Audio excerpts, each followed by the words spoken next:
Okay, now I'm unmuted. Here we go.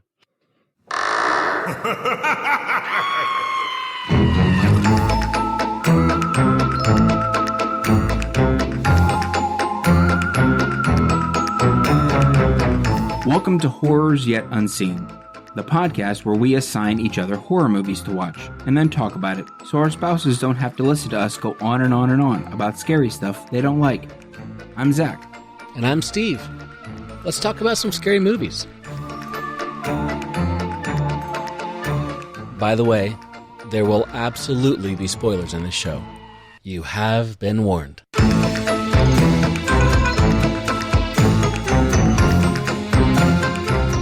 Yeah, see? Yeah, we're back. Yeah.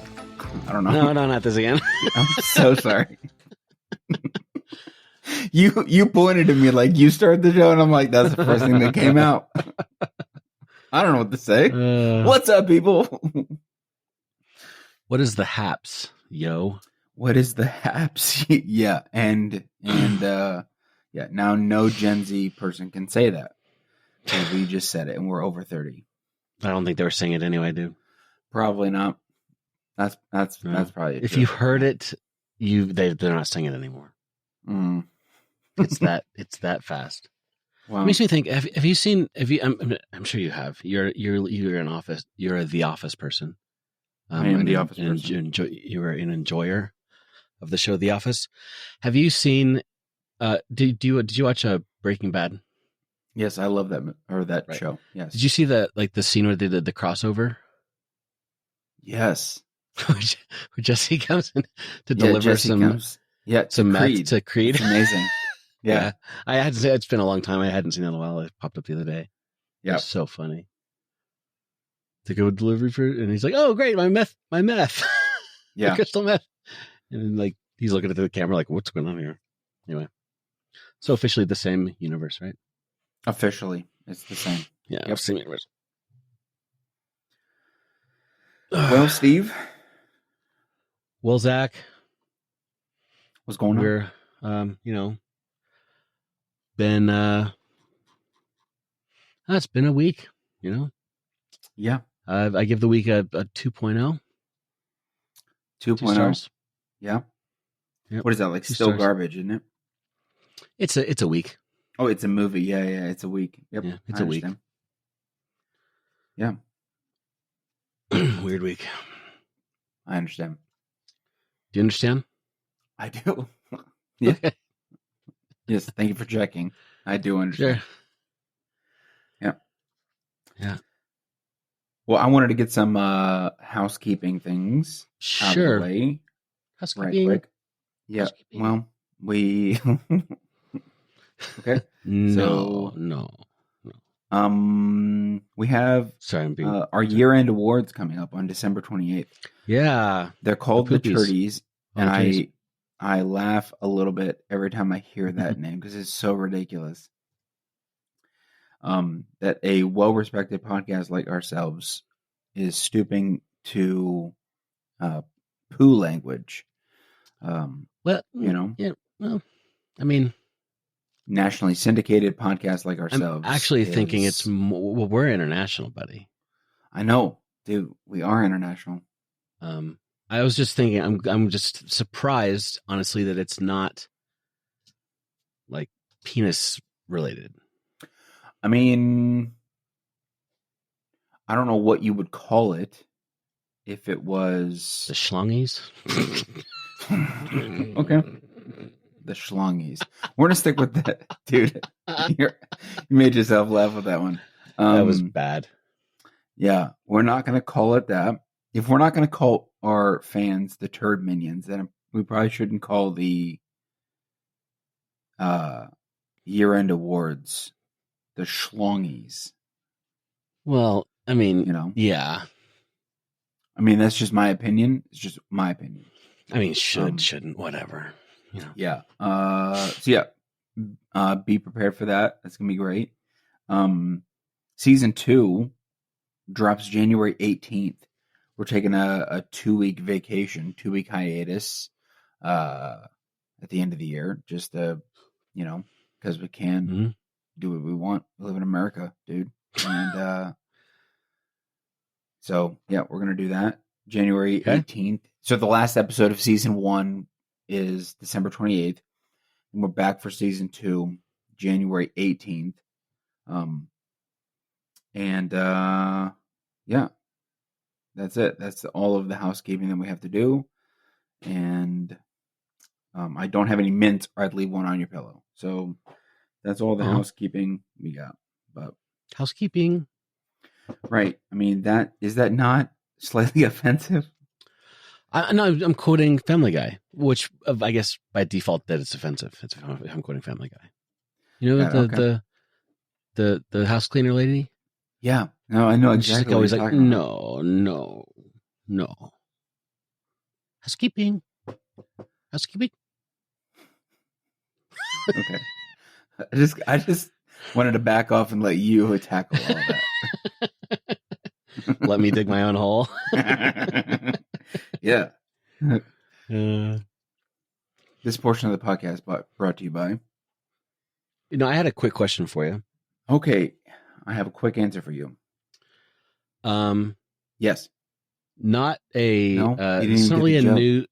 Yeah, I'm refusing to acknowledge. Listen, if I have to acknowledge your stupid I have boundaries here, buddy.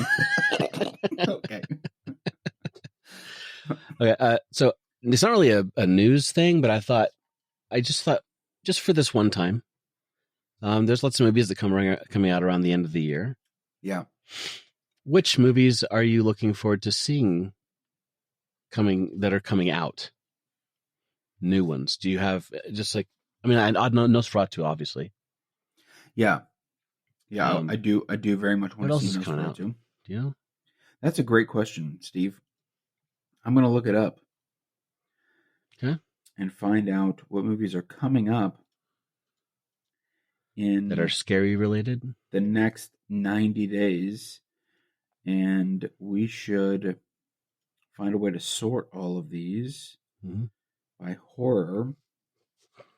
One that just came out like yesterday, literally, I want to go see is Y2K. Dude. Have you seen that? Previews? Did it just come out? Yesterday. Oh gosh, I need to get to the movie theater. I really wanted to see this. I think it's going to be stupid. Completely stupid. But 100%. I definitely want to see it. I remember we were having a actual Y2K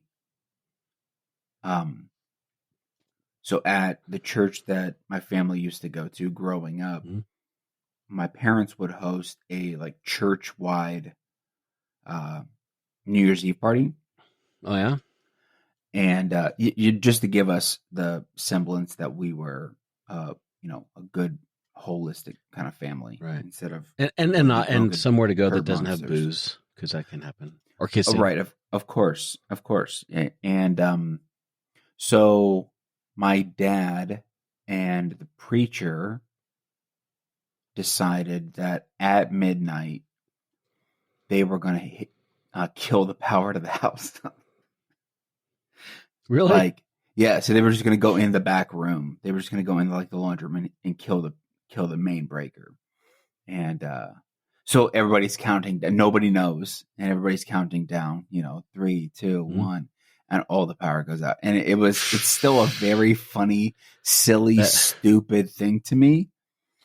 And it makes me. That actually would be pretty funny, especially at the Red Line. Yeah, it makes me. Well, I mean, especially around like the hype around it. Oh yeah, and all this stuff. We don't have any event like Y2K that is happening. I mean, not that you probably would, because nowadays everything is so incredibly serious, and Y2K is like, oh, do the clocks have the ability to go from 1999 to 2000? Like, do these completely human programmed clocks have the ability to do this? Or is the entire grid going to explode and Wall Street's going to be over? And like, it's touch and go there for a while, man. Like it's so, maybe back then it was way more serious, but I was a kid and I really didn't care. I was just like, do we still have the ability to play outside? Yeah. I still have the ability to ride my bike. That's cool. Okay, fine. Fine. Can David still come over? Oh, okay, Right. cool. Yeah, it's fine. It's fine. The apocalypse. I didn't care about any of that stuff. I was actually yeah. working for a computer company at the time. Okay. So were For you the deep in state it? of Oklahoma? Yeah, we were deep in it.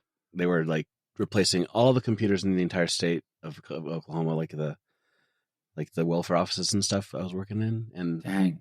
all of them. And they had to upgrade the servers and stuff, and it was fine, But that's kind of why I had a job, because it was like right coming up to I got married at the beginning of '98, and then I worked at like Cracker Barrel and then like a steakhouse as a waiter. Mm-hmm. And then I'm like, I need a better job. And so this came along with like, they had a lot of computers set up, and then I got the job there. So it worked out. But yeah, people were like legit freaked out, and it could have been bad had we not done something about it. But For real? It could have been bad? It could have been bad. Yeah. What do you mean? Like, again, I was a child. I have no idea what because again, all I think of is like, oh, do the computers have the ability to does the calendar have the ability to go from December 31st, 1999 to January 1st, 2000? No, they literally did not have the ability. Oh, okay. So this is an actual serious thing. The reason that they were programmed with a 2-digit date. So 00 to 99. And they just like it implied that there was a 19 before that. So when it would go over to 2000, the computers would think it was 1900. And they would calculate things the wrong way. And like time from now till then would be like a negative number. It would throw things off. I mean, that problem is still around now in different ways. But like I think at work we had a thing that had like there was a device that had two like separate processors in it, and they each told time different ways. And then the leap year came around January 1st of this year, and they disagreed on the time, the way they calculated it, and everything shut down. Nice. Yeah. So nice computers. Anyway, so movies coming out this year. Yeah. Y2K. Yeah. Yep. Yeah. I do very much want to see that. I can't. I mean, besides Nosferatu, I mean, there's like the Little Mermaid movie that's coming out. Mm-hmm. I don't really want to see that. It is a horror movie. I guess you could say that. Wolfman's coming out. That's not on my list. I think I need to get a new list here. I don't know what's going on. I just pulled up Cinemark's thing and clicked on what's coming now. What's coming soon. I think Werewolf, that movie, or Wolves, or whatever it is. Wolfman. I think that looks pretty cool. Yeah, there's a. Yeah, I guess I could just open up the Cinemark app on my phone since you just sent me the link, and that's cool. Whatever. There's a movie called Love Hurts that's coming out that looks really good. It's got Ke Huy Quan, the guy from the Goonies. Dude, Love Hurts. Yes, I would like to see that. It's action movie. I don't want to see Baby Girl. No, I don't want to see that. That looks gross. Yes. Mark Wahlberg's in another movie. I don't want to see The Brutalist. I mean, I slightly do because it's like an A24 kind of thing. But the problem with the Brutalist is that it's 3 hours and 35 minutes. What in the actual what? Yes. Never heard of this movie. The Brutalist. So that's brutally long. It's 3 hours and 35 minutes, and I think that is a crime. That is a genuine crime. Well, it comes out in January. Yeah. Yeah, I mean, technically it comes out in January, but epic historical drama. Wow. Now I'm into March at this point. I'm into April with Minecraft. So coming out over the next couple of months. Yeah, probably. See Nosferatu and then Y2K. And I can't imagine that there'd be anything else that I would want to go to the movie theater to watch. Yeah, probably not for me either. But Nosferatu, definitely. I've heard so much about how you really should see this one on the big screen. So, we'll see. Yeah. I'm hoping for good things for Nosferatu, but Yeah, absolutely. Yeah. it could be. I'm hoping that it's not a stinker. I'm hoping that it's not less than a 4.0 is really the name of the game. Like that's Yeah. what I want out of this movie. I'm coming in with. It's difficult to not come in with high expectations given the cast and director Hmm. and the content. Like I want to. I want to be wowed, swept away. Is it so Yeah. much to ask? No, that's not too much to ask. Oh gosh. Yeah. You should have all you dream of Well, because you're a special boy. it makes me feel weird that you called me a special boy. I don't like that. And on our podcast, nonetheless. Okay. We have a bit of news stuff to go through. Yeah, dude. I wanted to first. I think let's go. Let's start from the bottom this time and go up. Okay. Okay. PETA is going to protest screenings of Nosferatu, and I, number one, couldn't be more excited about this. Okay, listen, you haven't heard from PETA in a long time. This is my thought. You haven't heard from. It's like you haven't heard from PETA in a while. You haven't heard from Westboro Baptist in a while. At some point, they make big waves, and then they go away. And then you forget about them, and then they come back out. And it's like cockroaches.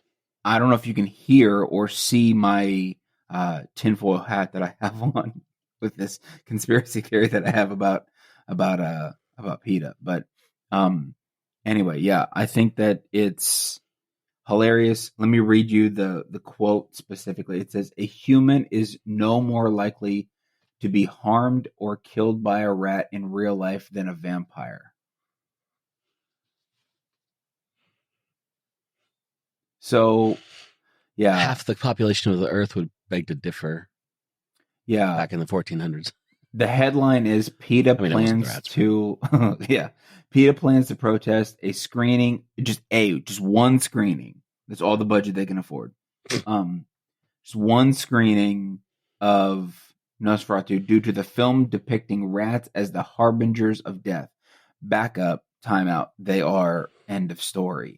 It's the end of story. Like there's no. I feel like even like real hardcore PETA people have to be like when they're at their meetings, because I'm assuming that there's a massive meeting, and they're like, all right, we need to protest this particular thing. Any volunteers? Even real hardcore people are like, wait a minute. I feel like they kind of are. I mean, PETA. So that's why they only have the ability to do one screening, is because the number of volunteers, I don't think is a lot. Yeah. I mean, PETA doesn't like animals in any movie. So. Yeah, I understand that, but what about CG animals? Do those CG animals have rights? About that? No, not that they have rights, but they probably depicts them unflatteringly or something. What if we kill a CGI animal in a movie? Is that's bad allowed? Because it would encourage people to go kill a real one. How? You got to be a real psychopath. It makes you feel like those dots, bro. It makes you feel like it's okay. I'm like, devil's advocate here. Yeah, sorry, well, don't be doing that. Don't be doing that. Don't devil's advocate this. Yes, and Zach. No. Period. I was gonna try to go the opposite of yes and I couldn't think of anything to add for and. But well, but while I don't know. While I should say I appreciate PETA's heart in wanting to be, kind to animals, etc. I just feel like they take it too far. Yeah, I'm not saying that. So obviously, at the end of like every credits is the no animals were harmed in the making of this film, Right. right? So like there are laws that protect animals. I just think that like what is the point of you protesting this particular movie? The movie's already shot and Attention. made. They're going to make exactly. That's my point. It's like if it's about attention, we haven't heard from PETA in a while. PETA has not done a thing like this in a while. So what I think is like this is all about publicity. Hey, we're still here. It is. We're It's still about here. publicity and getting donations increased. Because if people don't feel like you're doing something, then they're not going to donate to you.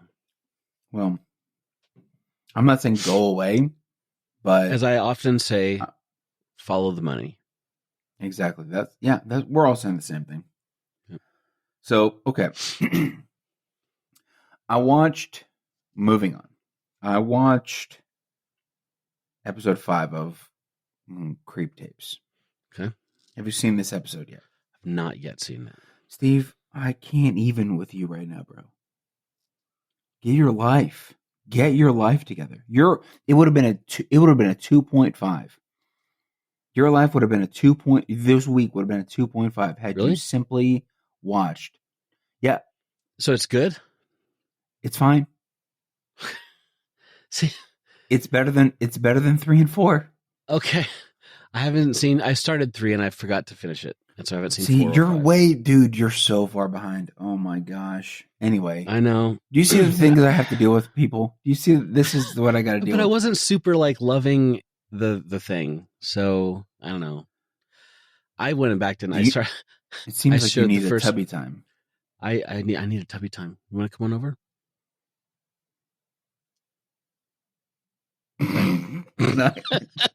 I just wanted to pause for as long as I possibly could, but then I looked at you and you were also this pause chicken over here, and I broke. It's too much.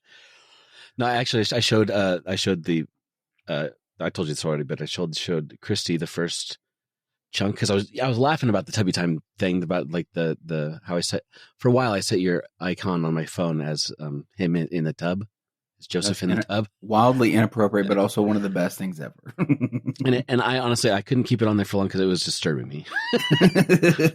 Yeah, and I was laughing about it, and Christy's like, "What is this tubby time?" I'm like, "Hold on, just watch." Pulled up Creep. I'm like, "I'm not gonna make you watch this. I'm trying to talk you into watching this." Because she's really paranoid now. I'm going to show her something that's super scary.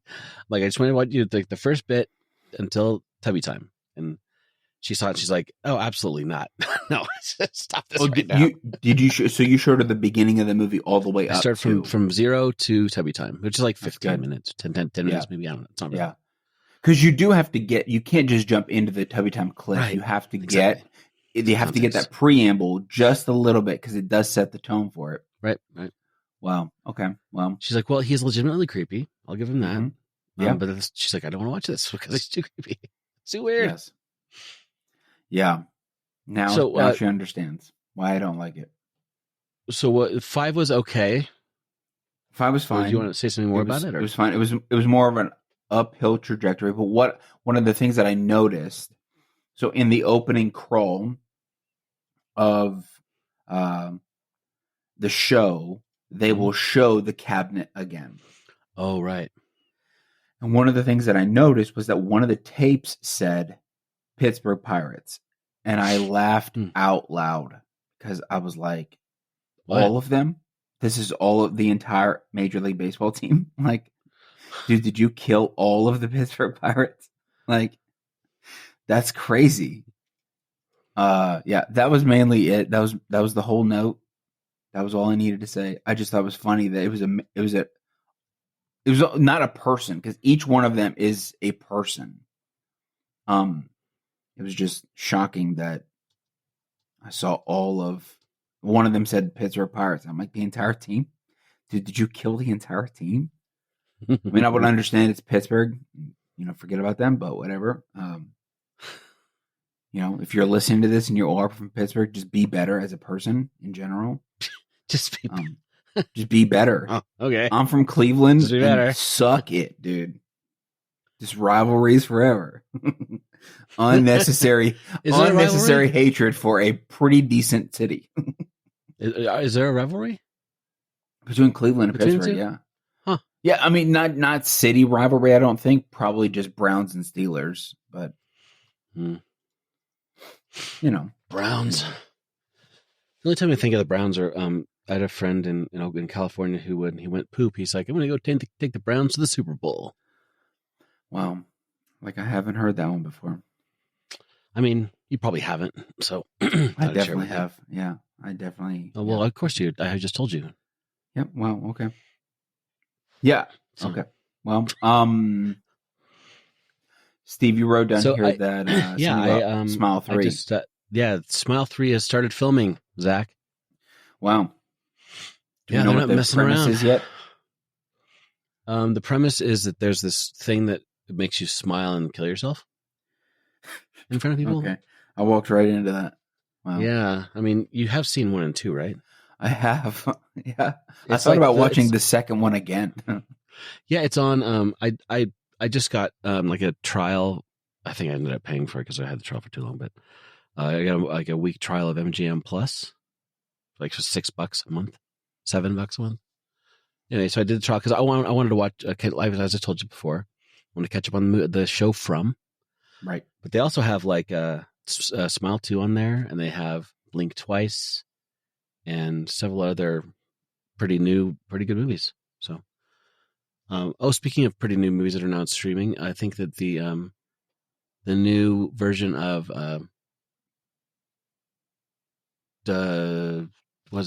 Speaking of Evil is on Hulu. It's on Hulu. Yeah, I believe so. Is that right? Yeah. Yep. But watch the original, everyone. I've seen the original, but yes, watch the original. It's the ending is significantly more disturbing. I think I might just like skip through the whole movie and like get to the ending and see what the new ending's like. Okay, you slightly can't do that.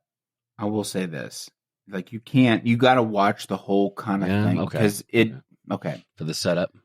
Yeah, just for the setup because it's like watching just for Tubby Time. You got to watch that preamble to really fully. I thought that was maybe there was the same enough.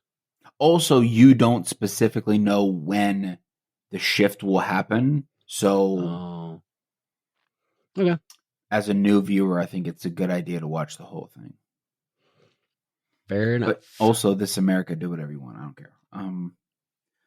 Yeah. So I was actually wanting to know what your thoughts were about Smile 3 because you wrote it down. I'm looking forward to it. Can you give me a non-sarcastic answer to what do you think the premise is? Because the first one and the second one are a continuation. And the third one's going to be a continuation, probably. So the second one's a continuation. Same guy, but you don't know how. So I guess it's been under a week, with the Nevers, since the lady in the first movie died, and he saw her die, so he has it, and he gives it to the drug dealer guy in the second movie, and then does he? Yeah. Dude, when he shoots the guy, and well, so he goes into the drug house, and then stabs the guy in the neck to give it to the drug dealer guy, but then he shoots the drug dealer, he dies, but behind him he didn't realize that young guy was seeing the whole thing. He didn't know he was there. That's right. Yep. So and then he got it, and then gave it to the gal in Scream 2. I mean, sorry, Smile 2. And then Scream 2, exactly, yeah. The same thing. And then and she killed herself in front of an entire massive audience. Arena of people, yeah. So I think the third one's going to be about what the heck? Like, I guess thousands and thousands of people global have pandemic the thing. Here. Yeah, and everybody's going to be killing themselves in front of people, and they're going to blame it on, I don't know, the reefer, the joint, the pots, the drugs. Yeah, that would be, yeah, that's pretty good. I think that's exactly where they should take it, and just stop at 3, make a trilogy. So you started with 1, and you've kind of set up a premise here, And then you go to 2, and the way that you end it is to give it to a gigantically massive amount of people. And then, I mean, we're talking what, 20, 30, 40,000 people at this point? Could be. It's an entire arena full of people in a Taylor Swift like pop star universe. So, sold out arena. Then so then the third one is just about how it takes over the world. Yeah. Part of me would like to know the origins of all of this. I hope they get into that, because it's been a while since I've seen the first one, but the second one, it seems like they showed the monster a little bit more better. More better. Yeah, more betterer. Yeah. And I would like to know where this thing come from. Right. I would like to. I don't need a dedicated movie like A Quiet Place Day One. Like, I don't need a dedicated movie, right. But I definitely want a scene or two of an origin of this thing. Mm-hmm. Where did it come from? Like, did you see The Empty Man? I don't think that I did. You recommended it to me, but I did not see it yet. The Empty Man, the first 20 minutes of the movie, is kind of the origin, sort of, which is the best part of the entire movie. And that was really cool. It's like, it's not really it was kind of connected, but I think it would be cool to do that. Like, Scream 3. Open up Scream 3 with Origin, open up Scream 3 with the origin of Smile 3, and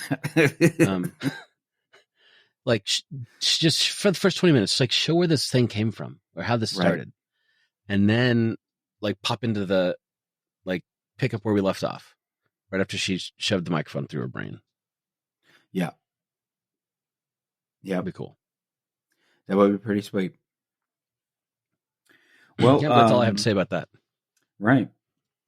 So, Steve, we like everyone else in America, we got our Spotify wrapped, all wrapped up in a nice little bow, little package. The podcast wrapped.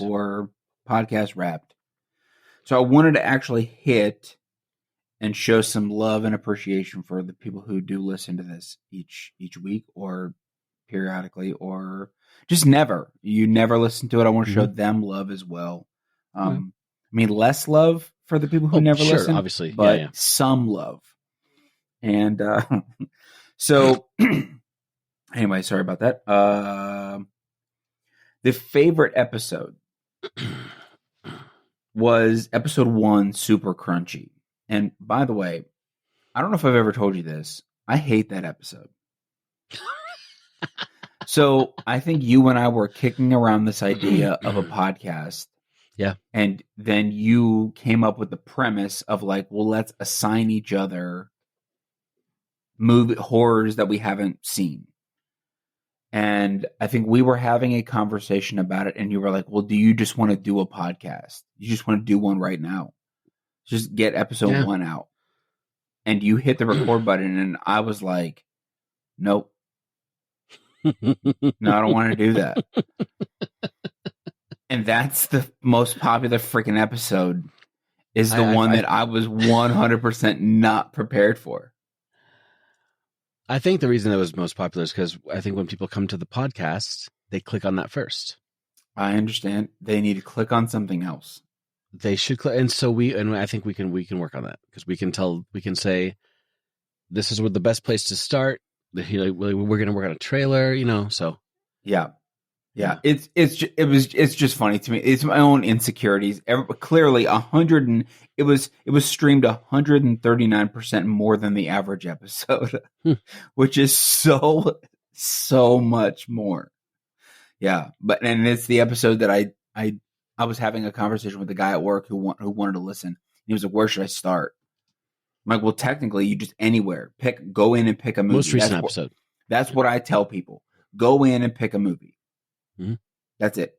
If we've done your favorite movie, great. If we haven't, then find a close second favorite and jump in, or whatever the case is.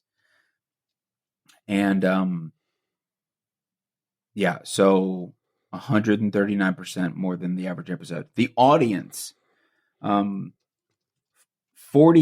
of our audience is basically our age, 35 to 44. Wait, how old are you again? 49. Oh my gosh, you're in the. I'm old, buddy. I know, dude. That's crazy. All right. Well, your demographic then is only 25%. We have 25% of your demographic. That's pretty great. So boomers, basically. Basically, yeah. But it's funny that it goes 18 to 24, which is a short time frame.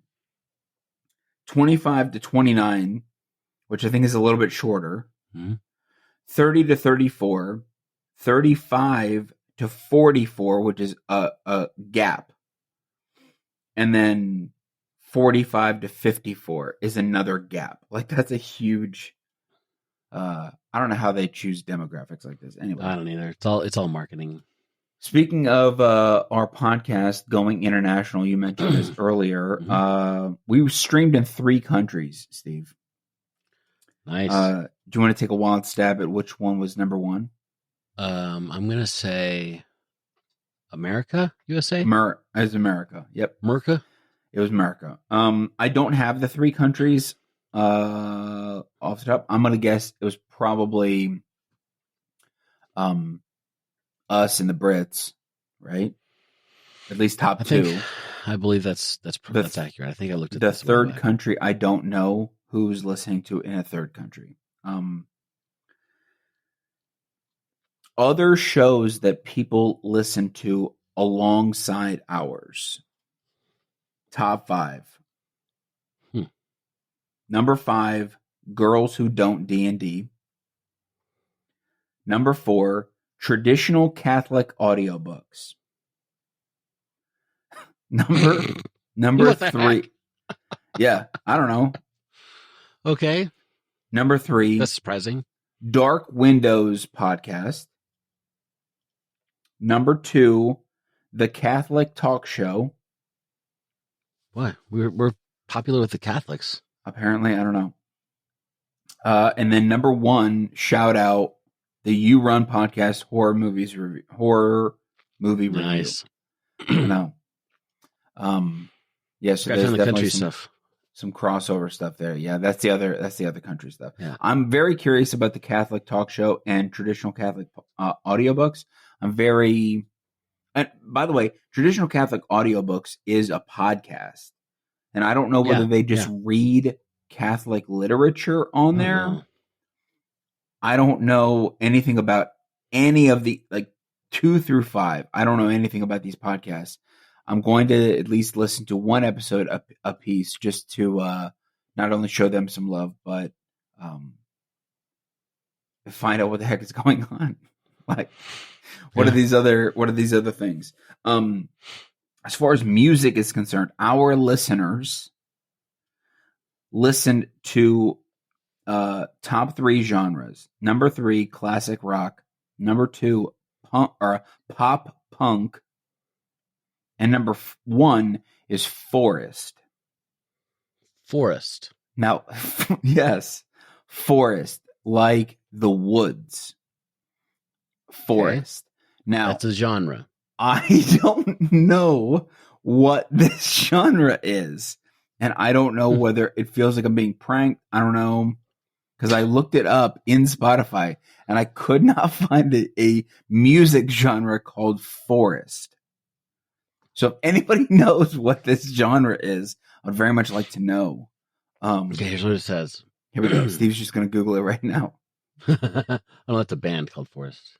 Yeah, that's what I got. I got a lot of songs that have forest in the title, and I got a lot of bands that have forest in the title. I did not get a music genre called forest. Huh. And I don't know what's happening. So that's that's the artist Forest. Yeah, dude, I don't see. It's very confusing. Anyway, while you're looking that up, top 3 audiobook genres that our listeners love. Number 3, mystery and thriller. Number 2, self-help, which is hilarious. It's not hilarious that you're trying to find yourself and you need help. It's funny that there's a connection between self-help and our horror podcast. Like Mm-hmm. that connection is slightly funny to me. Number one, sci-fi and fantasy. That makes sense. Did you find anything? Not yet. Okay. 75% of our audience watched video on Spotify this year. Okay. Our biggest fans, we were the top 10 podcast of 19 fans, a top 5 show of 13 fans, and a number 1 podcast for 7 fans. Cool. I think that's pretty great. Our creator personality is the storyteller, and that is all the information Spotify gave me. I would very much like to know just at least a description about what storyteller means. It probably is just in the title. And we so far still have a 5-star rating, which I'm hoping that we can carry that over into season 2. Yeah, and rank us if you haven't. Exactly. Yeah, rank Give us a rating. That allows our podcast to jump up, the little ladder there, and yeah. So anyway, if you know what the forest genre is it just a lot of Smokey the Bear covers? I'm not too sure specifically what's happening. It's like apparently it's kind of like natural like acoustic sounds with forest sounds and kind of like a ambient sort of mood of music, kind of, I don't know. Okay. Background. So they just fall sounds. asleep to crickets. Okay, that's fantastic. Right. Yeah. So that's not only all of the Spotify rap stuff. That's all of the news we got. Yeah, it's just I thought it was fun to Casey and I both shared our individual Spotify raps with each other, and then I figured we would talk about just show our fans some love. You guys and also peek behind the curtain in the sense of what Spotify is giving all of your data to. And so they're giving it to us and we're telling you what it is. Absolutely. So, full transparency. You'll see you in your home soon. That's it. That's going to everybody's house. So, by the way, just a real-time update. Yeah. I checked our stats. So in Spotify has us in 3 countries. But in general, like other platforms, etc., we have the US, the UK, Australia, Canada, Russia, Spain, Indonesia, Ireland, Norway, France, Germany, Israel, Finland, and Taiwan. So how many of those are bots? I'm very skeptical about a lot of that information. I don't know. Take the win, buddy. Okay. I mean, I think Russia is most likely not bots because everything that they, I think it comes from Russia on the internet's safe and real. That makes complete sense. So, also, if you're listening from Russia, we love you. Also, if you're listening from Russia, we love you. Yes. Anyway, I'm ready to jump into some reviews, dude. That is the intro song.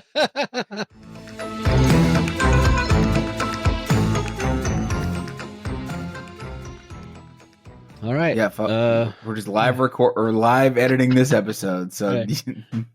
Yeah. Well, I think are we reviews? Yes. You were up first, buddy. I have a review. I watched the 2019 classic film called Countdown. Yeah. Death ? There's an app for that. Yeah. A young nurse downloads an app that tells her she has only 3 days to live.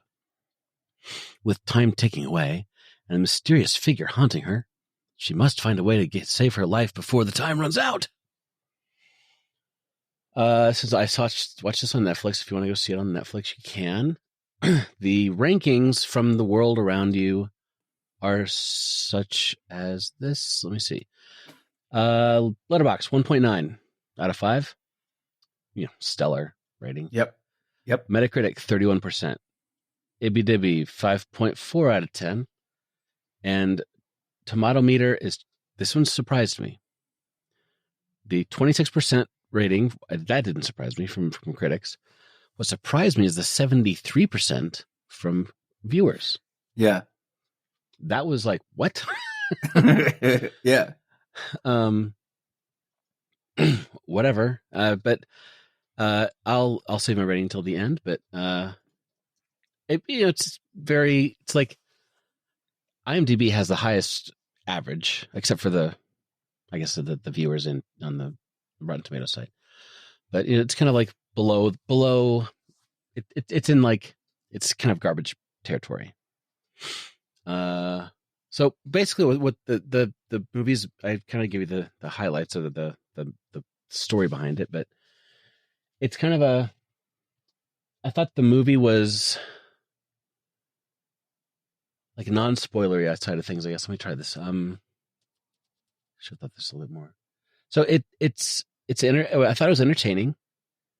It's kind of sketchy at bits, like kind of a bit like scary a little bit here and there. Yeah, like anxiety-ish sort of scary.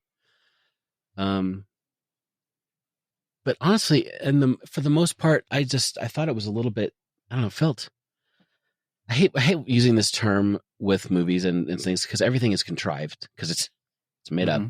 But it felt sort of like contrived somehow, like it was trying too hard to do a thing. Okay. And like that thing was obviously it's trying to scare you, but it was just a little bit like, again, I hate saying unbelievable for something that's obviously a horror movie, but it just felt like it wasn't a real thing. Like I didn't feel like I was watching something that could happen, or that was believable, or I don't know.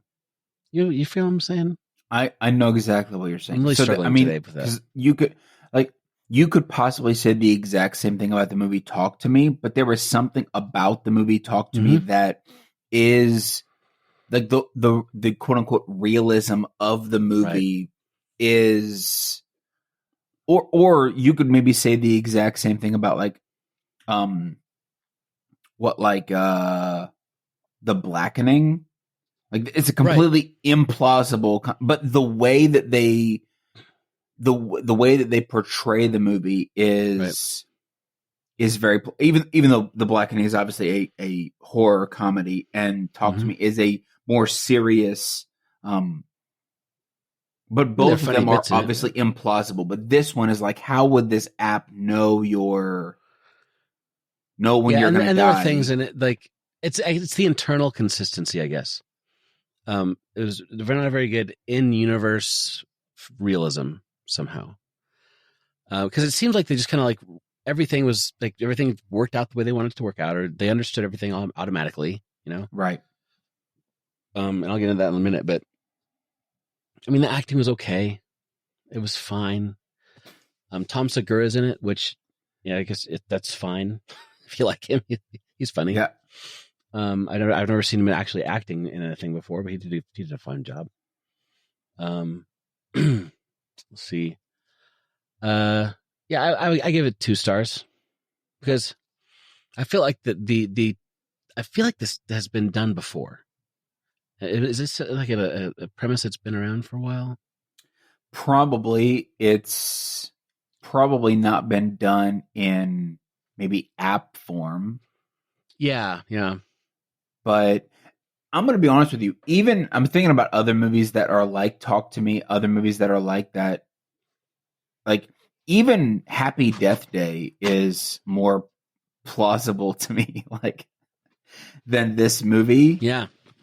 Which is completely ridiculous, because Happy Death Day is about a horror Groundhog Day situation, and that's right. Universally, like, it's completely implausible. It's not plausible for somebody to, or maybe it is, and I just don't know it. Okay, Well, I think that's one reason I'm struggling with what term to use. Maybe we need a term for when a movie is not believable, but of course it's not believable. Yeah, like, it's not internally believable. I don't know how to put it. What would this type of movie? Because I feel like there is a genre like a subgenre of horror for um I don't know. What is this movie called? Countdown? Yeah. Like what would be another equivalent movie? I don't know. I'm gonna Google that. Well, you keep talking. One of the reviews.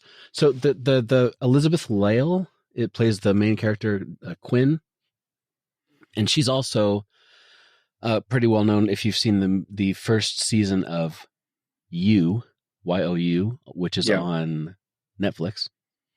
She's kind of the main gal in that, and her name's Beck. And somebody said, like the top comment is alternate title: Happy Beck Day. That was interesting. Anyway, so it's moving on to like kind of the breakdown of it. You have this, and I'll use that to kind of explain some of my concerns, my issues with it. So we meet at the very beginning of it. It shows these kids at a party, and they're like, "Hey, did you hear about this cool new app that like shows you when your death? It's kind of fun." And they download it, and they like whatever, haha, I've got like 30 minutes to live, whatever. And none of them believe it. And then the gal who's about to die, when it's getting close to her death time, I think she changed something. She didn't go home with the guy, I think. And long story short, the app said you've broken the terms and conditions, because everybody's like this giant thing of terms and conditions, and they just all hit accept like we all do.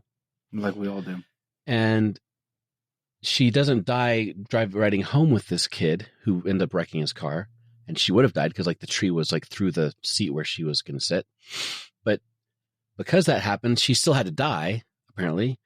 And so instead of dying in that way, she walks into into the bathroom, and this demon something or whatever rips her up to the ceiling and kills her and drops her back on the floor. And then you get to the main character, Quinn. Quinn, she's a nurse, and she downloads this app, and that she finds out about, and she starts getting worried about the app because she thinks it's also just goofy fun.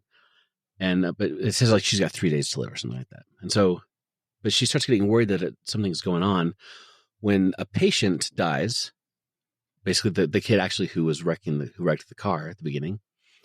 A patient dies at the same time that his app said he was going to die.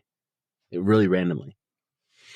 And she goes to a phone store. She's like, I need a new phone. And she like breaks her phone, destroys it.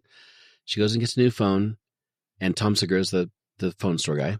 And she's like, just give me a new phone. So he give her the phone, and she opens it up. And she's like, but the app reinstalls itself like on her brand new phone. So we're like, okay, there's clearly some sort of magic, something going on. And so it reinstalls this app, and she starts freaking out about it. And a guy overhears her, and it turns out this guy also has the app on his phone, and it's saying he's about the same timeline as her. And they decide to kind of stay together during this whole thing because they don't want to be alone, sort of deal. And they go back to the phone store, and Segura hacks the code. Like he pulls up the app and opens the code, which is impossible, by the way. That annoyed me because they write the code and then it gets encoded into this binary stuff, and you can't pull that apart. You just can't do that. Right. But he does because he's a phone store guy. Of course, yeah. And he goes in and he finds all the names of all these people. There's like some massive, massive file, and he finds their name, and he changes their death dates. And so they have like 80 years to live or something crazy. And then they go to a priest. Sorry, the words of a Green Day song just went through my head. They go to a priest for advice to find out what's going on, and he tells them, and the priest is kind of funny. It's kind of like a comedic relief. I like the priest guy. Turns out that what goes on, if someone changes what they're doing for the point of death, this demon named Ozin will come back and basically tear you a new one. just didn't kill you in some gross way, in a horrible way, scary way. So they're like, okay, we got to get rid of this. And so he's like, here's what we got to do. We got to, well, it'll destroy him if somebody lives past the time they're supposed to die, or someone dies before the time they're supposed to, and that'll like throw things off, and it'll like make him, pee the bed or something. I have no idea. Right. So they draw this like pentagram on the ground, and with salt mixed with paint, which is actually a pretty good idea, because there's all these movies where they're putting like salt on the ground and it blows away. Yeah, it's a good idea, but like mix the salt and paint. There you go. Genius. So that works a while until Matt gets tricked into stepping out of the circle, and then everything starts going bad. And by the way, at the hospital, Quinn is being sexually harassed by this doctor, who's just the worst. And they end up back at the hospital with, I think it's with Matt, because he got hurt. And they, long story short, they get into this. She tricks the doctor to go into this like broken down area of the hospital that's being de-asbestos-sized. And her plan is that she wants to, like, I guess, kill him. I missed some, like, because he tried to sexually abuse her, and then he went to HR and said that she tried to do it to him. Anyway, she wanted to hurt him and stuff, and she tries to set up the situation to stop the bad guy with killing herself. No, I'm sorry. I'm losing my mind. The doctor has the app, and she wants to kill him before his time in order to mess up the demon. That's what it was, right? Something like that. Honestly, there's something like that. So they go back there, and she tries to like stab him with this. She's got like this stuff that made the injectable thing that's going to kill him, and every time she does, like, there's like this supernatural force stopping her, and she can't do it, and they fight. And long story short, again, her sister's there as well, and she injects herself in the neck with this poison, whatever it was. Not poison, but it kills her. She dies like 2 seconds before she was supposed to, and the demon freaks out and like implodes in on itself, and it goes away. She wins, and then the sister accidentally sees written on her arm like they inject it here, whatever, and so she pulls it out and injects her with the stuff to wake her up, the adrenaline, I guess, and so it like restarts her heart, everything, and and she's better, and she stopped the bad guy. That was a horrible job of breaking down that movie. I didn't have enough notes on it. I had the notes for like the first 2/3 of it, but not the last bit. Sorry.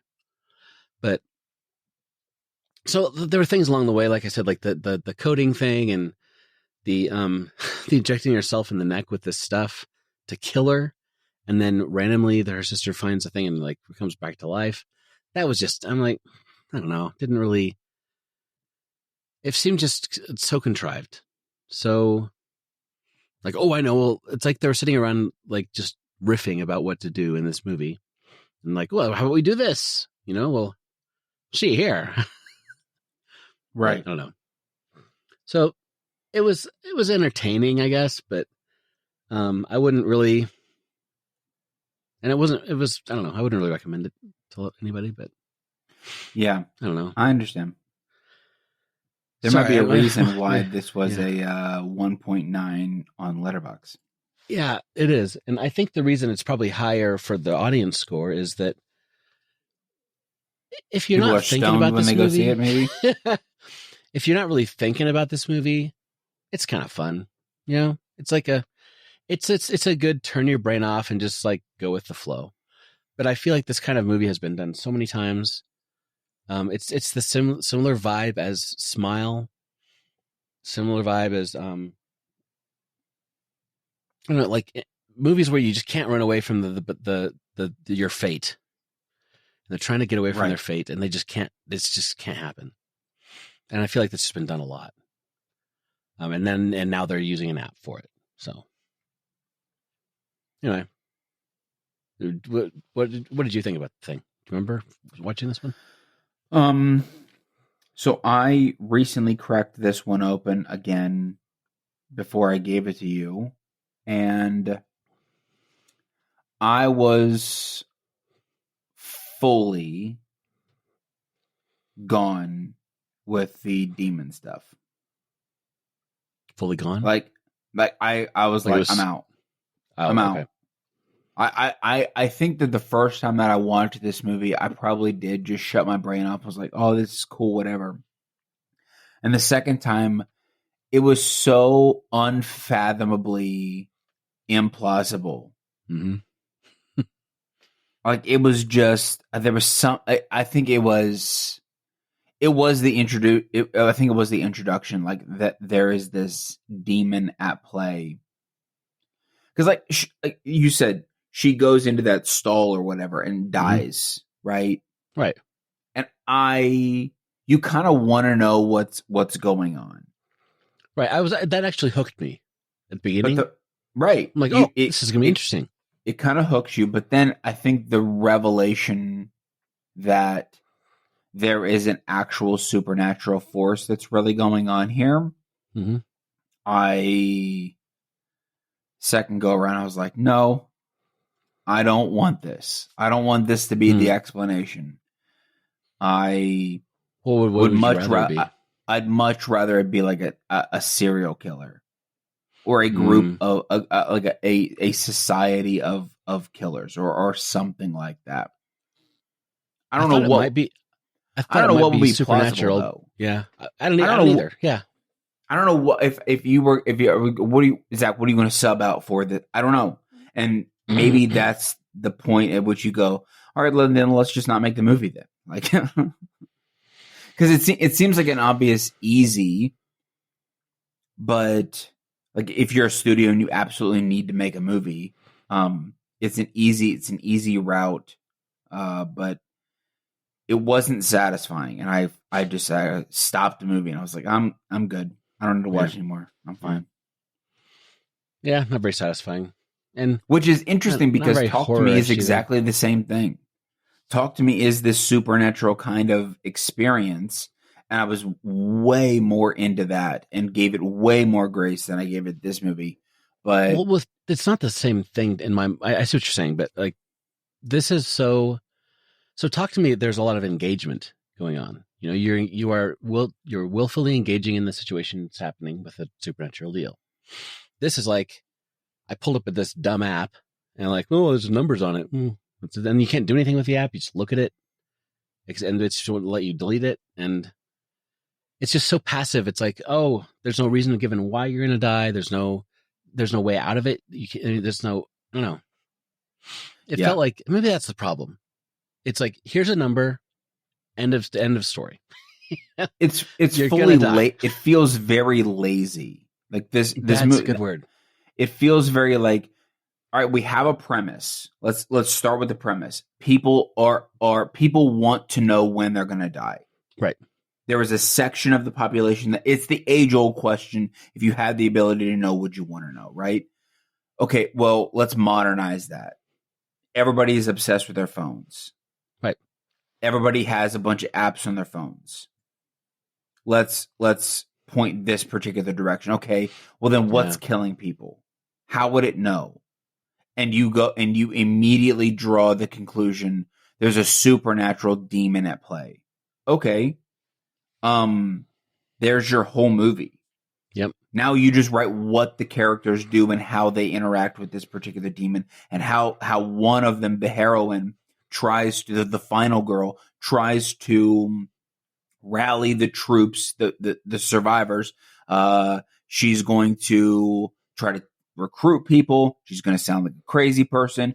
The people who don't want to go with her are immediately going to die in front of the people that she does want to recruit. That's going to harden those particular skeptics. into believing that she's right. They're going to go to a priest because that's that like, and it's going to turn into this gigantic Ouija board battle. Like, and it again, if you want to, that's why I said like why the audience score was so high. If you get high and watch this movie, that's probably the target demo. The target demo is like, yeah, I want to just turn my mind off fully and completely, and I want to just eat a little brownie. I want to eat a wee brownie, and I just want to watch a movie that, is fine.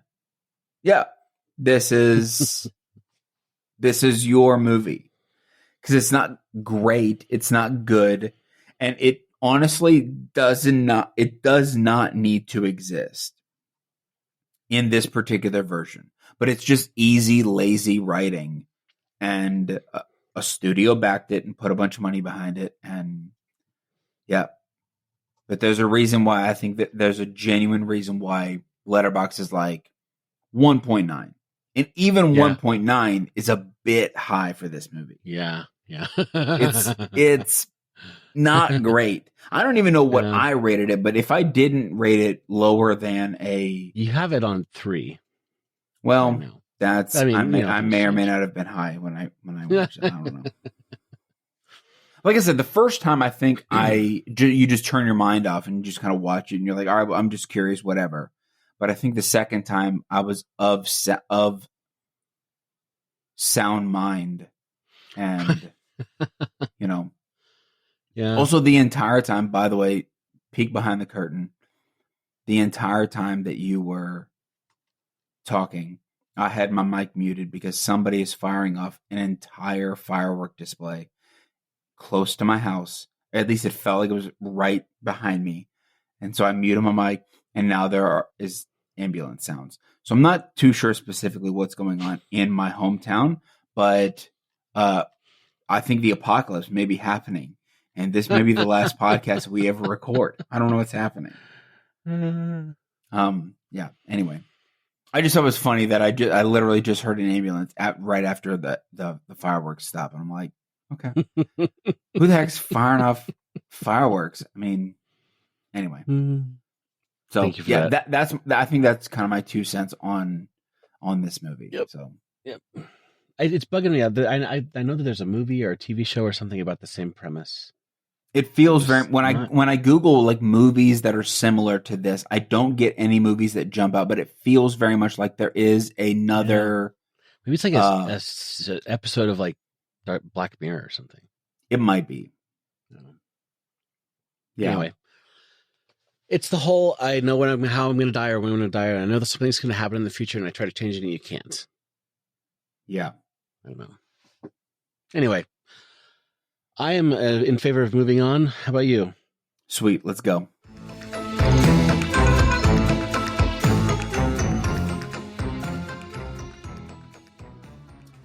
Well, buddy.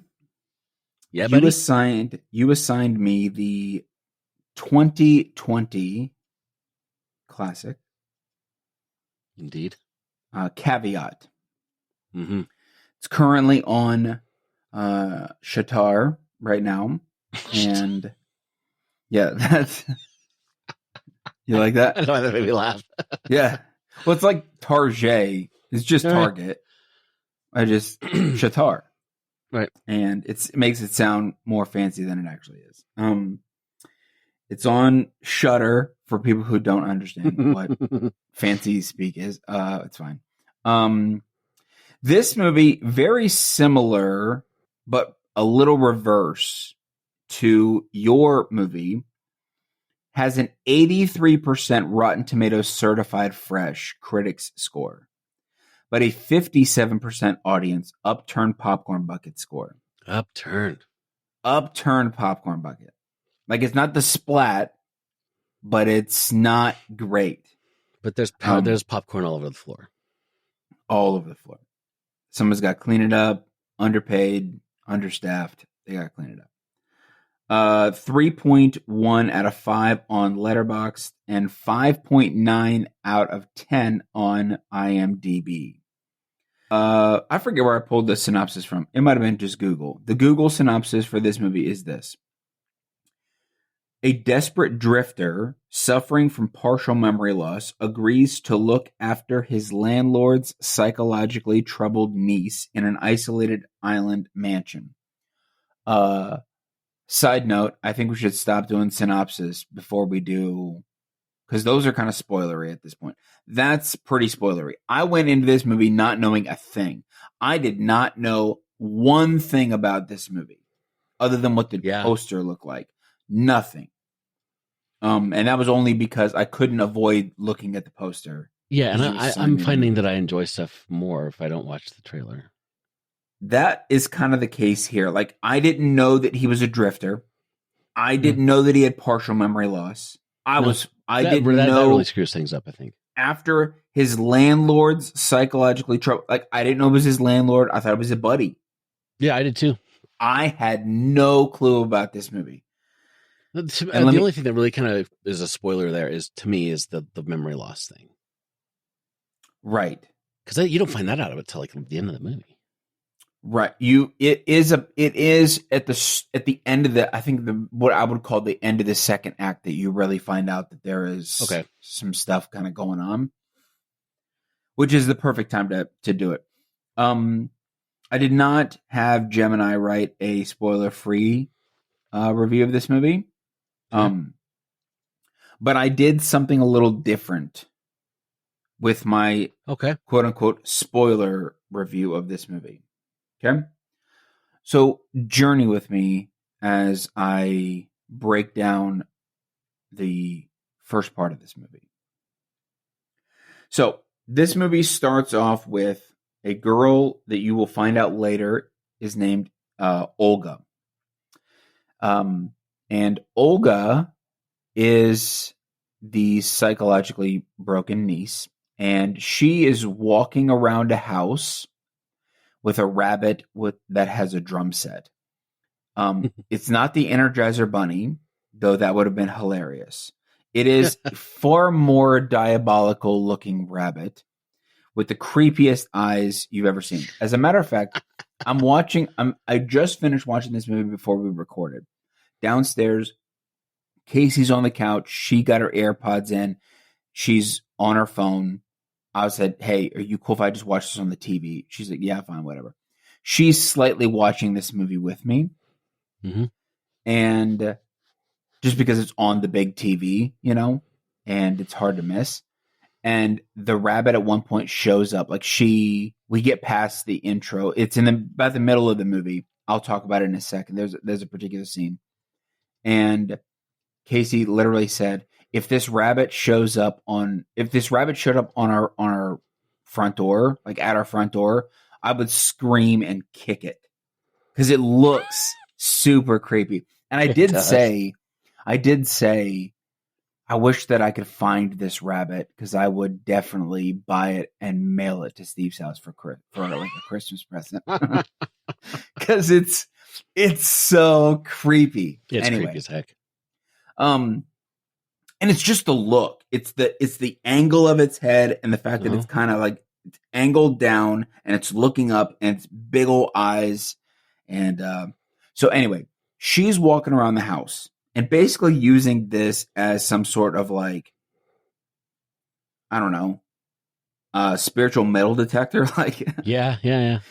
She's got it by the ears and she's walking around. She's moving it around. And whenever it starts to to play the drum, she moves in that direction. If it stops, then she moves her hand again and goes in that direction.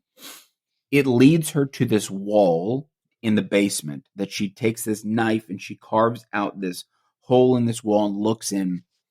And then that's the opening scene. You don't know what's in the wall. You just know that she carved a hole in the wall. Now, let's break this down because I gave up. There are two characters in this movie, okay? Two main characters in this movie. There is Isaac, who is the quote unquote drifter. Mm-hmm. And there is Mo Barrett, who is the quote unquote landlord, or what I thought was a friend. Right. By the way, there are only 5 characters in this whole movie. So, so we then, excuse me, we then go to what I'm going to assume is Isaac's apartment. Back up, timeout. I very quickly in this movie gave up hope for Isaac. He was so incredibly dumb to me that I was like, dude, whatever happens to you, you deserve it. Yeah. You deserve it. And we'll go through, I'll reveal this specific moment that I was like, you're a dummy. And if you die in this movie, I kind of hope that you get it because you're a dummy. So he's, I'm going to assume that they're in Isaac's house, Isaac's apartment, whatever. Mm-hmm. And Mo is talking with him, and he says this. I literally almost transcripted this particular part. So here's the proposition. The proposition is this: Mo is propositioning Isaac. I have some work for you if you were interested. Nothing physical. Normal question. What is it? Hey. The explanation. Mo says it's babysitting. His brother, Mo's brother died, leaving behind a daughter, Olga. He says she keeps going out of the house, or she keeps going to the house where his brother died. He says, I don't like her being on her own. I need someone to keep her company. I'll give you $200 a day. I can't imagine you'd be there for more than 5 days. Mm-hmm. Follow-up question. How did your brother die? Answer. Suicide. Additional follow-up. Where is her mother? Answer. Missing. Vanished 8 months ago. This is all he says. Vanished 8 months ago. Mm-hmm. Normal question. What I'm going to classify as a normal question. She's your niece. Why don't you go out yourself? The answer. I couldn't take a week of her. She's got some psychological problems. She goes into these states and gets confused. She's harmless. Skepticism. There's got to be more to it than this. Now, that's basically the next scene after Olga walking around the house with creepy Energizer Bunny. Additional questions that I think you should ask. Ready?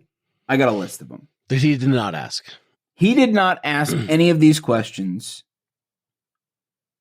because he was like, his last statement was, before he gets in the car and drives out to the freaking house, is there's got to be more to it than that. Yeah. The answer is there is.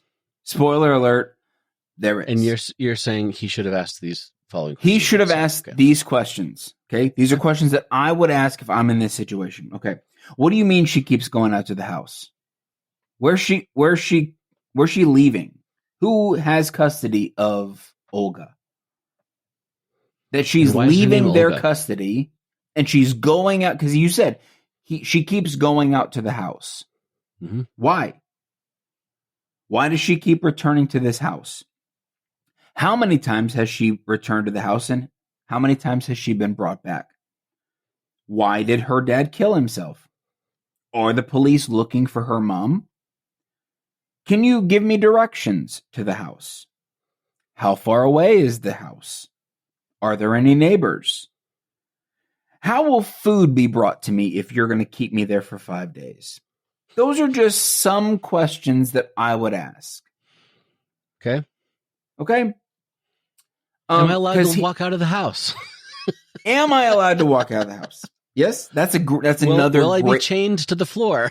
Well, These are great questions. We'll get to them in a second, Steve, because I have some more. So anyway, with this information, the fact that all I needed to do is babysit, it's not going to be physical.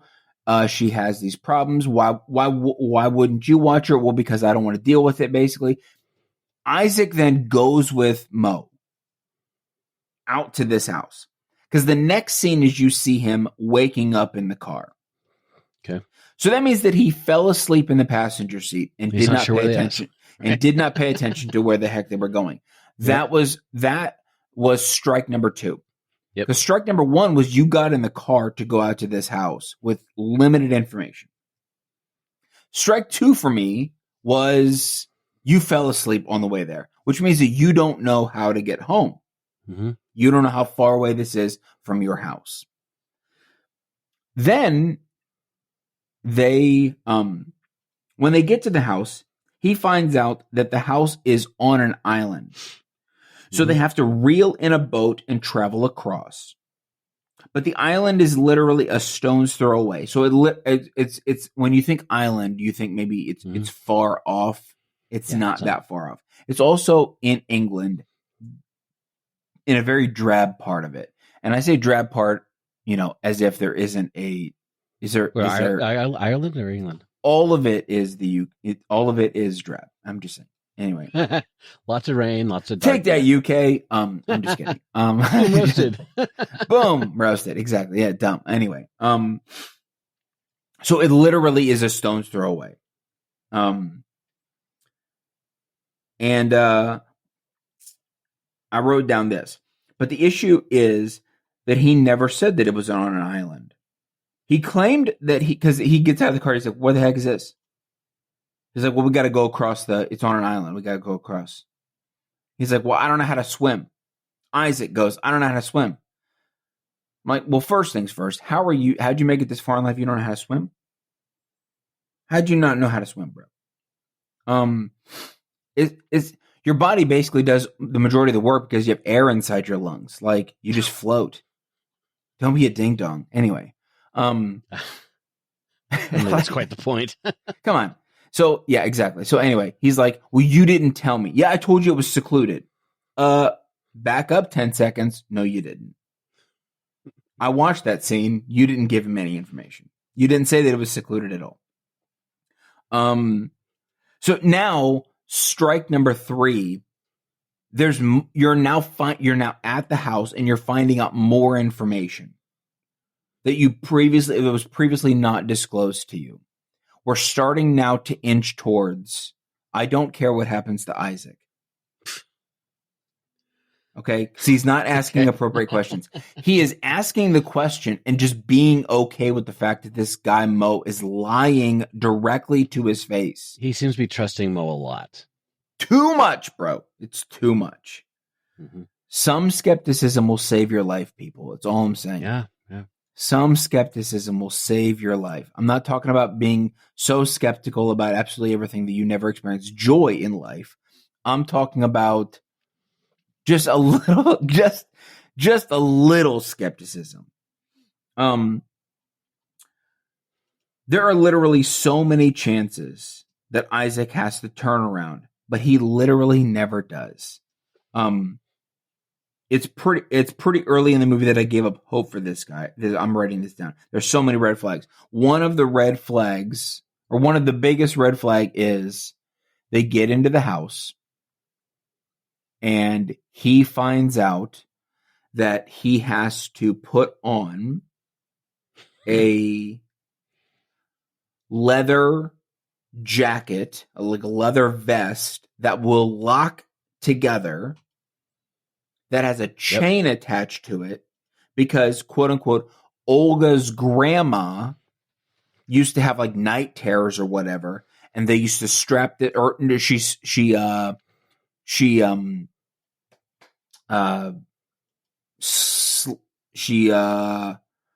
walks in her sleep. What the heck? Sleepwalks. Oh, yeah. Oh gosh.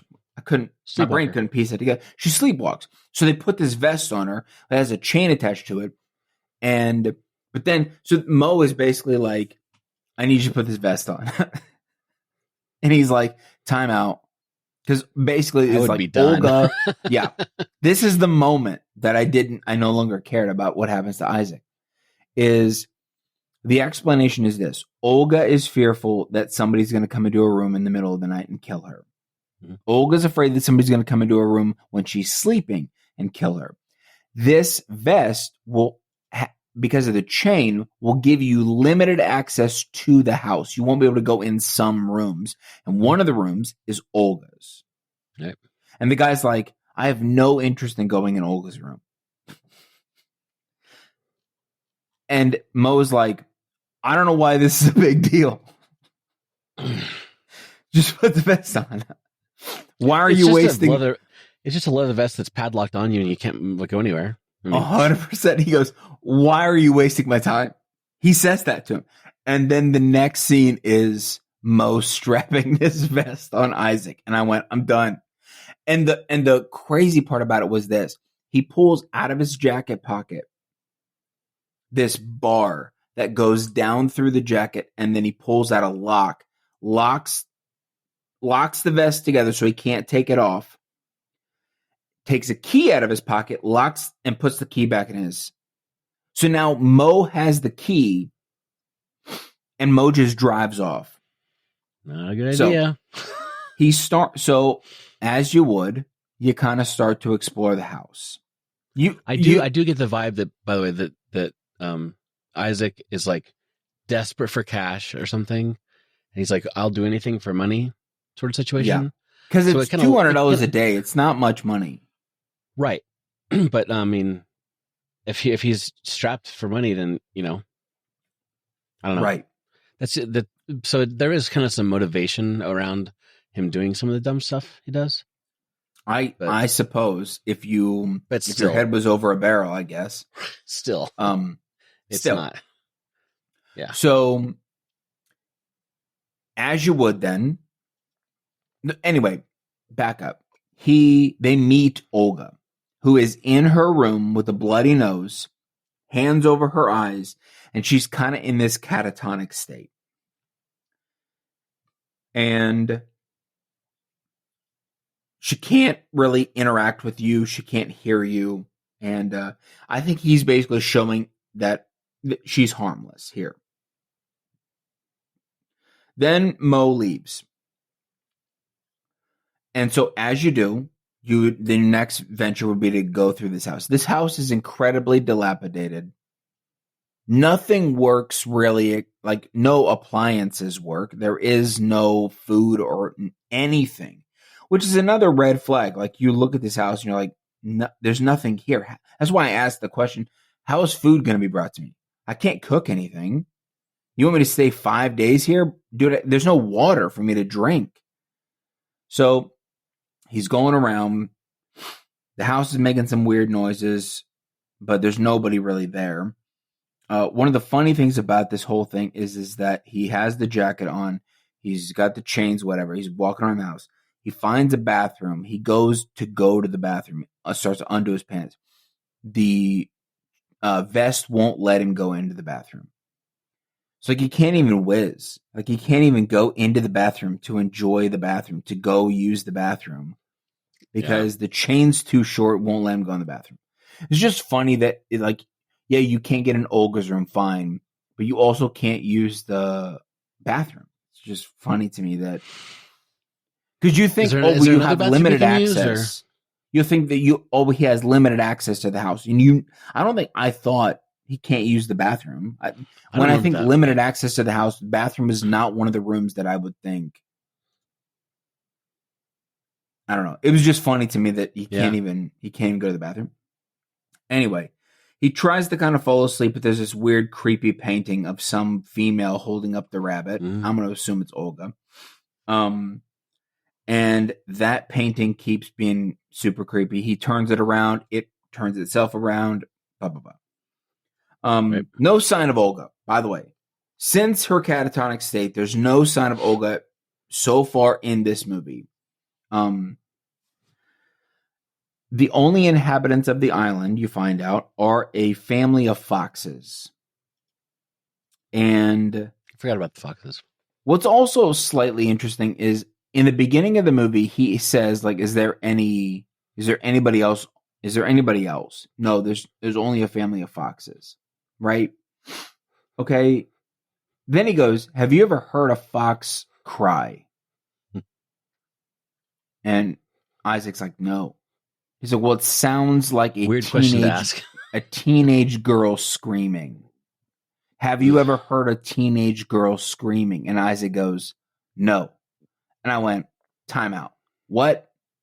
You've never heard a teenage girl scream? Isaac, brother, you're like 30, 40 years old. You've never heard a teenage girl scream? That was kind of a red flag to me. I was like, what the heck is going on? So some foxes start to cry. It sounds super creepy because, of course, it does. Mm-hmm. And then all of a sudden, Olga shows up in a normal state with a freaking crossbow. And it seems completely normal for Olga to be walking around with the crossbow.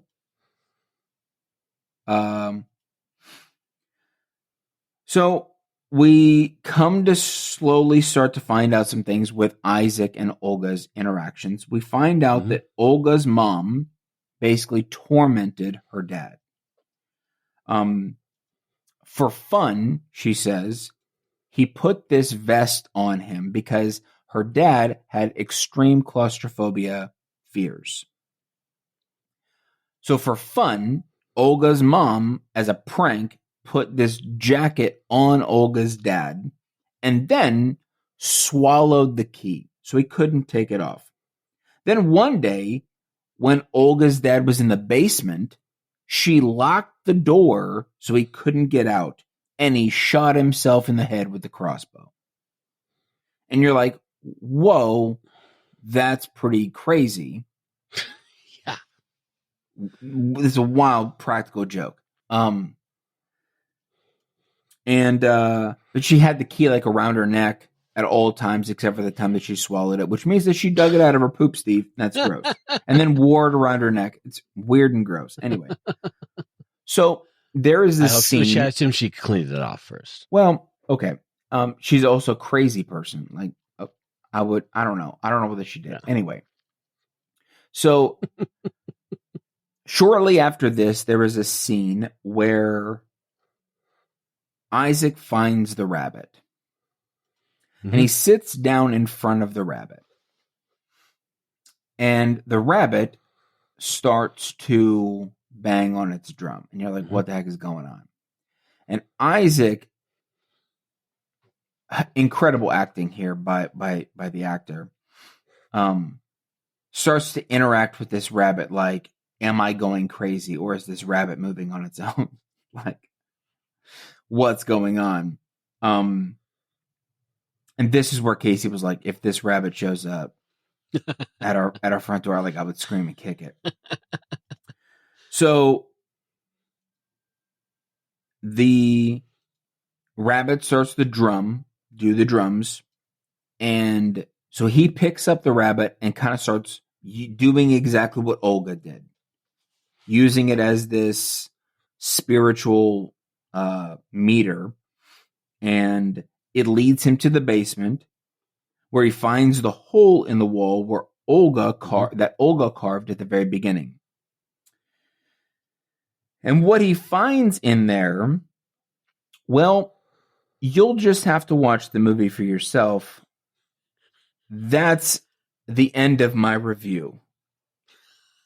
I'm not going to talk about the movie anymore. As far as spoilers are concerned. I mainly did this because I was tired of continuing to write. And I thought it'd be fun to just lead people on a little bit. But this is the beginning of the movie. About the 30-minute mark of the movie. This is about the first 30 minutes of the movie. And Steve, 4 out of 5. Wow. I enjoyed this movie a lot. Sure, I thought that Isaac was an incredible nincompoop for not asking proper follow-up questions. And I will not spoil whether Olga survives. I will not spoil whether or not Isaac survives. or what happens in this movie. Because I genuinely I want people to go watch this movie. It's on Shatar right now, and if it's not, by the time you're listening to this, find it, rent it, do something. Yeah, I think it's a Shudder. They're calling it a Shudder original. It's a Shudder Just means they're original, distributing it here. Yeah, right. And so, I really enjoyed this movie. I would definitely buy the popcorn bucket, but only if the popcorn bucket was the rabbit. And, yeah, I mean, this movie was dark, and this movie was creepy, and this movie, a lot of it was silent, and it was everything, all of the stars lined up for this movie. The cinematography was great. I thought the story was great. Because I wanted to scream at my TV so often as Isaac was making foolish decisions that I'd be like, dude, don't do that. Ask this question, buddy. But that endeared me somehow to Isaac. And then I really wanted to know what was going on. And they do dive in later on in the movie. They do dive into what is specifically going on and how it all kind of connects. And again, I'm not going to give any spoilers. And this movie has twists and turns and is both dabbles in supernatural stuff, but like it's not supernatural stuff like the movie that I gave you. It's supernatural stuff like is it real or is it just my imagination kind of supernatural stuff? By the way, none of those questions that I would ask pertain to the movie. It's just an odd movie, but it's I don't know. I would definitely watch it again. I would definitely recommend it to people. Yeah. I think I've only seen it once, but I want to watch it again. Yeah, I really liked it. I really liked it a lot. A lot of the third act of the movie is dark. Like just kind of pitch black. People walking around with flashlights, which aids in suspense and just a little bit of anxiety. Do you know what's going to happen? There are just a couple jump scares, not very many jump scares, and they are incredibly well done. Well done, yes. And no jump scare. All of the jump scares pay off, meaning there isn't a fake jump scare like a. They're authentic jump scares. They're not like where the music kind of builds and then it doesn't pay off. So there's no fake jump scares. The twists in this movie are I have nothing but praise for this movie. I thought it was really, really good, and I gave it a 4 out of 5. I would definitely get the popcorn bucket for this movie. I might go 4.5 because I shouldn't say that. I'm not in love with this movie, even though I did just spend a whole lot of time praising it. But yeah, I'm gonna land at a 4 out of 5. I would definitely get the popcorn bucket for this movie. Yeah, I said the same thing, 4 out of 5. Without spoilers, the thing that if I remember correctly, the part that bugged me the most was the reaching through the wall. Yeah, section. He does that several times throughout the movie, and every single time I was like, "Dude, you can't see what's on the other side. What are you doing?" I know, and his hand. Like, yeah, I remember correctly. Yeah. Hand squishing and cutting and things like that. It's like made me think of the point in the movie Men when the dude sticks his arm through the letterbox and she sticks the knife through it and he pulls it out. Oh his yeah, hand is split. Oh, gross. Sorry. Yeah. So it's the same director and writer as the movie Oddity. Well, I enjoyed this movie a whole lot more than I enjoyed Oddity. Maybe I just didn't get it as well as I wanted it to, and or the rabbit whatever, shows but- up in Oddity, by the way. Oh, well, dang. Okay, well. Look for it. It's like in the background or something. Yeah, I enjoyed this movie. I'm thankful that you gave it to me. It was a different type of horror movie. Like, it wasn't, I don't know. It was very a atmospheric somehow. Yeah. Yeah. I don't know. I don't know how to properly articulate how. Well, just why I'm just like, yeah, just go see this movie. People need to go experience this movie. It probably is not going to be for everybody because it's. I wouldn't even say that this is a slow burn movie, though it is slow-ish. But because it drew me in, I was completely settled in and fine with everything. Right. Right. I agree. Yeah. So 4 out of 5. I would definitely buy the popcorn bucket, but again, the popcorn bucket has to be the rabbit. Yeah, well, I'm glad you liked it, man. I really am. I was actually kind of thinking you wouldn't. I know. Just it seemed like a kind of a slow sort of thing, and and like side note, I'm really liking Irish horror movies lately. Yeah, like I keep like this one. I keep coming across Irish movies that I'm like, that was really darn good. So I don't know if it's like my Irish heritage is like bubbling up inside of me. Like probably that makes sense. It's in my DNA type thing. It makes the most sense. Yes, that probably makes the most sense. Yeah. But like The Hole in the Ground. Have you seen that one? I don't think so. Hole in the Ground is good. I mean, I've seen A Hole in the Ground, but I've never seen like the movie based on the hole in the ground that I saw. No. Yeah, there's a lot of good Irish scary stuff out there. But anyway. Well, sir, how about we move on to the old picking the movies? We definitely should.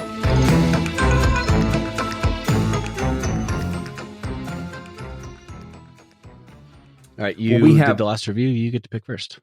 We have officially approached the second, next episode will be the second to last episode we do in season 1. So this is the last movie we get to assign, right? This is technically the last movie that we get to assign in 2024, because the following episode will be the Turdies. Right. So, to end season 1, since it is December, I'm going to give you a holiday horror Nice. movie. I'm going to give you a holiday horror movie. And I'm going to pick it myself. I don't really have these specifically sorted by holiday, but I did see one that I did want to prioritize to you, and I'm going to give it to you. It's called It's a Wonderful Knife. Okay. Yeah. It's a Wonderful Knife. It's a Wonderful Knife. Yeah. Okay. As is so far the decent custom, don't look up this movie. I'm not even going to read to you the synopsis, which we've done a couple different times. Yeah, I'm good with that. Yeah, it's a Wonderful Knife. I'm not too sure specifically where to watch it. Let's find it. It's a Wonderful Knife. You can watch this movie on Hulu, AMC Plus, and a bunch of other streaming services. I think when it says AMC Plus, that means Shudder, doesn't it? I think so. Let's just open the Shudder app and find out what we got. It's a Wonderful Knife. It's a Wonderful Knife is now on Shudder. So yeah, when you do a Google search for it and Google says, "Hey, it's on AMC Plus," that usually means Shudder. I've found out because I don't have a Shudder specific one. But yeah, Hulu and Shudder and rental elsewhere. There's your movie. There's your holiday horror movie. It's a Wonderful Knife for next week. 2023. It's a recent one. It is, yeah.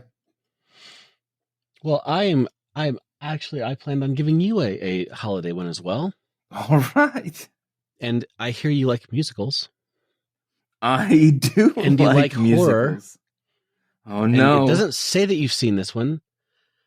Have you seen Anna and the Apocalypse?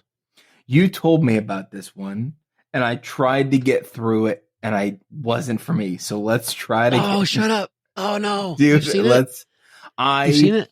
I started to watch this movie. Yeah. I don't know that I made it to a musical number, but I started to watch this movie, and I the only memory that I have of this movie is I did not get very far. Okay. Before I was Try it again. I don't want to do this. Okay. This is not interesting. Well, now you have to. Yes. So try it again. And like I said, I really enjoyed this movie. Once you get to the musical numbers, it's funny. It's just funny. It's a good. You can watch it on Tubi. Okay. Yeah. Or Tubi. I can watch it on Tubi. Yeah. Yeah. Great. Tubi has it. So cool. Well, yeah. Those are the movies that we will do on the second to last episode of 2024. Right. And yeah, that's fun. Yeah. All right, dude. All right. That was fun. I will chat at you later. Have a good evening, good weekend, good week, whatever. You as well. Yeah. And enjoy your day. I don't know. Yeah. I keep enjoy your night. Enjoy your afternoon. Enjoy the rest of my day. Yeah, I will do that. I think I'm having I'm having a stroke or something here. Oh wow. Okay. No, don't do that. We're gonna end this now. Great. Later. Bye. Good to see you. Bye. All right, listeners, that's a wrap for another episode of Horrors Yet Unseen. Thanks for joining us. And we'd love for you to become part of the conversation. Just drop us a voicemail at 1-216-202-5495 or email us at horrorsyetonunseen@gmail.com. And keep up with the latest by following us on Instagram. That handle is @horrorsyetonunseenpod. We'd also appreciate it if you like and review our show on Apple Podcasts or Spotify. Your support means a lot to us. See you next time.